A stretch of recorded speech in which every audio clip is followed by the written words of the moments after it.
শুনো না বলবো নিডি দিয়া বড় লাগবে কেলিগা বড় লাগবে বড় কেলিগা আজকে আবার বড় লাগবে। Good morning, welcome to a new blog. আর আজকে হলো সানডে, আর সানডেতে সকালটা একটু দেরিতে শুরু হয় আমরা। তো এখন বাজতেছে প্রায় 11:30। ঘুম থেকে উঠছি, হয়ে গেছে অনেকটা সময়, বেড থেকে নামছি হয়েছে কিছুক্ষণ। যাই হোক, তো জামা কাপড় সব মেশিনে দেওয়া হয়েছে আর হয়ে গেছে বাজারে। আর আমি ঘরটা একটু সামলাইতেছি, তারপর অনেক কাজ আছে সারাদিনে। আবার রাত্রেবেলা আছে বিয়ে বাড়ির একটা ইনভিটেশন। দেখা যাক কি কেমনে করি, যাই করি না করি অবশ্যই শেয়ার করুন ব্লগে। তো সঙ্গে থাকো, দেখতে থাকো আজকের ব্লগটা।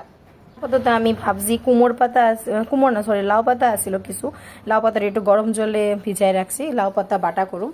আর এদিকে আমি রসুন ছুলাই নিয়েছি, লাউ পাতা বাটা দিয়া, রসুন দিয়া মানে খাইতে বেশ ভালোই লাগে। রসুন আর শুকনো লঙ্কা দিয়া তেলের মধ্যে লাইরা লাউ পাতা বাটা। একটু ইগনোর করে, আমার এখানে প্রচন্ড গাড়ির সাউন্ড শোনা যায় কারণ পাশেই রাস্তা আছে। তো ঠিক আছে, চলো দেখি আজকে কি কি রান্না করি। আর মশাই বাজারে গেছে কিনা এটা জানি না, আমার মাথাটা গরম করে আজকে আমি ঠিক করে রাখতেছি না। যাই করুম অবশ্যই একটু একটু করে শেয়ার করার চেষ্টা করো। এখন আমি যাই কাজ করি, পরে আবার আইতেছি। এই যে এদিকে লাউ পাতা রেডি, শুটকি দিয়া লাড়া। আমরা তো লাউ পাতা কচি পাতাই খুব বাটা ভর্তা লাড়া ভীষণ প্রিয়। জানি না কেন কেন এরকম পছন্দ করে। আশা করি বাঙালিরা একটু বাটা ভর্তা পুরা আর লাড়া এটি একটু বেশি ভালোবাসে। যাই হোক, কখন এদিকে মাছ আয় পড়ছে বাজার থেকে, চিংড়ি আইছে আজকে, আর আইছে এদিকে পাবদা। এখন ইডিরে কাটুম, ইডিরে করতেছি, রান্না বান্না শুরু করছি। চিংড়ি মাছটি দিয়ে আজকে একটু সবজি দেওয়া করতে ইচ্ছে হচ্ছে, তো চিংড়ি মাছটি দিয়ে একটু সবজি দেওয়া করুন। এই যে সবজি আমি কাটটা রেডি করে রাখছি, লাউয়ের টোকা, কুমড়ার টোকা, চিম, তারপরে বেগুন, আলু এইসব দিয়ে সেটা একটা ঝোল ঝোল করে একটা পাতলা করো। যেহেতু একটু ডায়েট করার চেষ্টা করতেছি, যাতে মাছটাও খাওয়া হয় ভেজিসটিও খাওয়া হয়। আর শুধু মাছ যদি কষা কষা করে বানাইলে তাহলে আর সবজি খাওয়াই হয় না। যাই হোক, যা যা করি করতেছি করি।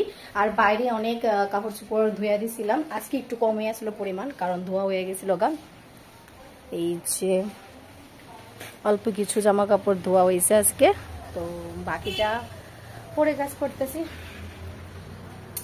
প্রচুর কাজ, ঘড়িতে 12টা বেজে গেছে। রান্না বান্না কমপ্লিট করুম, মাছ কাটুম, তারপরে ঘরে গিয়ে ঘরের কিছু পরিষ্কার কাজ আছে। তো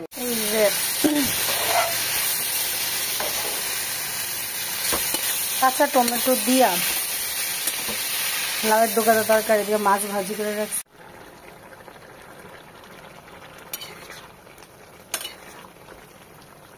ওয়েদারটা আজকে খুব সুন্দর। রান্না বান্না শেষ তো কোন সময়, এখন বাজতেছে 2:30। আইসি ভাত খামো ভাইবা, কিন্তু এখন লাখ সাহেবের বড়া লাগবো। চলো দেখায় তোমরা এর অবস্থাটা। শুনো না, 2 রকমের তরকারি আছে, বাডা আছে, তরকারি আছে, চলবো নিডি দিয়া বড়া লাগবে কেলিগা বড়া লাগবে বড়া কেলিগা আজকে আবার বড়া লাগবে, কুমড়া ফুলের বড়া লাগবে। লাগবই, বড়া ছাড়া হইতো না, নমুনা করো না, বড়া ছাড়া খাই লাও। অনেক পরিশ্রম করছি, তো পরিশ্রম করলে কি বড় লাগবো নি? লাগবো বড় খান ভালো না তো, আমি ডায়েট করতেছি, অন্য কাজ করতেছি, কোনো রেস্ট নাই কিন্তু আমার। আচ্ছা মা, কি অবস্থা, কি অবস্থা দেখছো? কি কাজ জানি, ঠাকুরের ধূপ দেহানি। হ্যাঁ ঠিক আছে, আগে কাজ করছে, পরিষ্কার পরিচ্ছন্ন করছে বাড়িঘর, এটা আলাদা ব্যাপার। এখন বড় লাগবোই। 3টা বাজে ম্যাচ শুরু হইব, তাতেই করো। কি ম্যাচ? কার ম্যাচ? তুমি জানো, তোমার বোঝাই বুঝতে যায় না তো। মা পাবলিকের লই আমাদের এমন গরম হয়, সাক্ষী আছো তোমরা কেমন বড়া খাই না পাগলতে। রাখি বড়া বানাই এবার আমি, কপাল বড়া বসাইছি। এই যে আমরা লাখ সাহেবের লেগা কোনো ডিমান্ড নাই, তো বড়ার খুব প্রেমী। তখন কুমড়া ফুল আসি 2টা 3টা, এডি ফ্রিজরে ছুট হয়ে গেছে। এলাকার লগে ক্যাপসিকামও করতেছি। খুশি? ক্যাপসিকাম খুব ফাইন। কি আর করুম, করি রেডি নেন খান। আর এদিকে তো চলতেছে ইন্ডিয়া পাকিস্তান। কেমন হয়েছে? সামনে বড়া, এদিকে গরম গরম বড়া, আর এদিকে সামনে ইন্ডিয়া পাকিস্তানের ম্যাচ।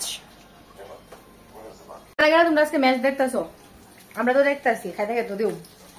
এখন বড়াটি কন্টিনিউ করি আর একটু টেস্টিং করা হচ্ছে। ভালো ভালো হয়েছে নি? বড়া বানামো, একলা খাইবার, আমি খেতাম না, ওরা তো দেয় না, আমিও খেতেছি। হ্যালো, যে রাগটা দেখাইছিল ঠান্ডা হয়েছে নি বড়া পাইয়া? সর্বনাশ।